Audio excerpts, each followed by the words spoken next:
राज्यपाल मनोज सिन्हा ने पुंछ में बड़ा बयान देते हुए कहा कि आतंकियों को मुंहतोड़ जवाब दिया गया है। पहलगाम आतंकी हमले के बाद भारत ने सटीक कार्रवाई करते हुए पाकिस्तान समर्थित आतंकियों के ठिकानों को तबाह कर दिया।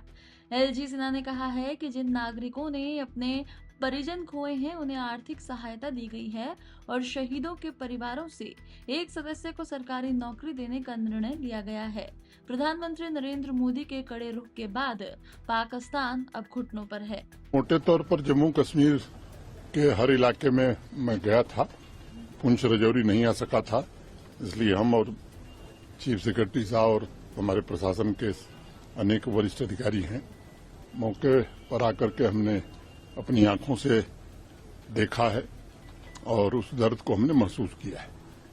जैसा मैंने पहले भी कहा कि मौत का कोई मुआवजा नहीं होता है, लेकिन अधिकतम आर्थिक सहायता जिन्होंने अपने परिजन खोए हैं उनको जितनी दी जा सकती थी वो सबको दे दी गई है। जो घायल थे उनको भी अनुमन्य सहायता राशि प्रदान कर दी गई है।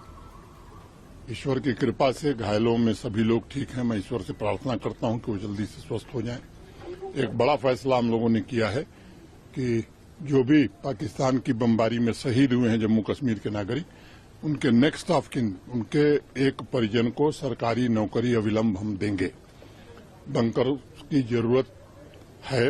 अभी डिस्ट्रिक्ट एडमिनिस्ट्रेशन ने एक प्रेजेंटेशन किया है, उसको भी एसआरई सिक्योरिटी रिलेटेड एक्सपेंडिचर के तहत अब जरूरतें ज्यादा महसूस हो रही हैं तो उस काम को भी प्राथमिकता पर लिया जाएगा। अनेक लोगों के घर तबाह हुए हैं, व्यावसायिक प्रतिष्ठान तबाह हुए हैं। भारत सरकार की ओर से पूरा आश्वासन है ऐसे लोगों को रिहेबिलिटेट करने के लिए एक कॉम्प्रिहेंसिव प्लान जम्मू कश्मीर प्रशासन बनाएगा। हमारे एडमिनिस्ट्रेशन के लोग अभी आइडेंटिफिकेशन का काम कर रहे हैं। एक बार वो हो जाएगा तो इस प्रक्रिया को भी जल्दी पूरा करेंगे। एडमिनिस्ट्रेशन ने बहुत अच्छा काम किया है सर। मुझे फक्र है अपने एडमिनिस्ट्रेशन पर।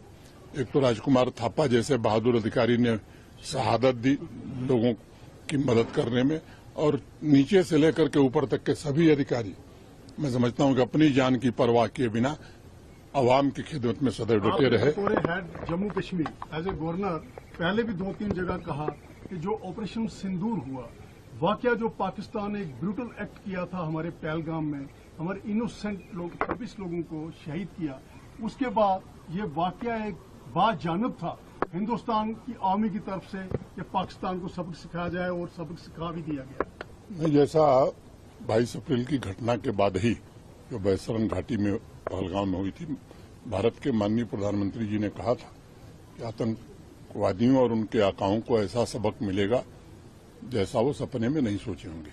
पूरा देश आज गौरवान्वित महसूस कर रहा है भारतीय सेनाओं पर, जिन्होंने बड़े ही सटीक ढंग से, संवेदनशील ढंग से वहीं आक्रमण किया जहां आतंकवादी थे या उनके कैंप थे। सैकड़ों से ज्यादा आतंकवादी मारे गए। हमने, भारत की सेना ने आतंकवादियों को निशाना बनाया था, पाकिस्तान ने उसे अपने ऊपर आक्रमण मान करके निर्दोष नागरिकों को, धार्मिक प्रतिष्ठानों को, चाहे वो गुरुद्वारा हो, मंदिर हो, मस्जिद हो, ताकि समाज में विभेद पैदा हो, इस घृणित स्तर पर वो उतर आया, हमारे मिलिट्री इंस्टॉलेशंस पर उतर आया। तब भारत की सेनाओं ने जो जवाब दिया, पाकिस्तान को ये बात समझ में आ गई कि पाकिस्तान का कोई ऐसा मिलिट्री एस्टेब्लिशमेंट नहीं है जो भारतीय सेना के जद में नहीं है। फिर 3 दिन में ही वो घुटने पर आ गया, दुनिया भर में जाकर के रोना धोना शुरू किया कि भाई अब बचाइए। भारत कभी भी युद्ध का समर्थक नहीं रहा है। हमारा जो लक्ष्य था उस लक्ष्य को हमने प्राप्त किया है, और मुझे लगता है कि पाकिस्तान को भी अभी याद होगा, क्योंकि अब की बार अगर उसने आतंकवादी हमला किया तो मुझे लगता है कि सबक इससे भी कड़ा और ज्यादा होगा।